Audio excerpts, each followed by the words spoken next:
বিরিয়ানি খেতে কার না ভালো লাগে। আমার আবার বিরিয়ানির প্রতি ভালোবাসাটা একটু অন্য রকমের। মানে বিরিয়ানির গন্ধতেই আমার খিদে পেয়ে যায়।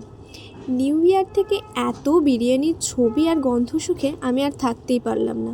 কাল রাতেই চলে গেলাম, মায়ের বারণ না শুনেও কাল রাতেই আমি বিরিয়ানি খেতে চলে গেলাম আর নিয়েও চলে এলাম। বিরিয়ানিটা সত্যি খুব সুন্দর ছিল। আলুটা দেখতে পাচ্ছ কত সুন্দর সফট।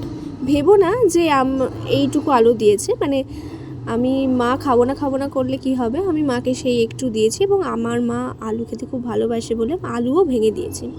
কিন্তু মাংসটা কারোর সাথে শেয়ার করতে পারিনি, কারণ আমার পছন্দের লেগ পিসটা ছিল, এটা না কারোর সাথে শেয়ার করা যাবে না। আর মাংসটা এত নরম ছিল না কি বলবো, মানে সত্যিই খুব ভালো লাগছিল খেতে। আর বিরিয়ানির চালগুলো তো একদম সরু সরু পারফেক্ট ঠিকঠাক ঠিকঠাক ছিল।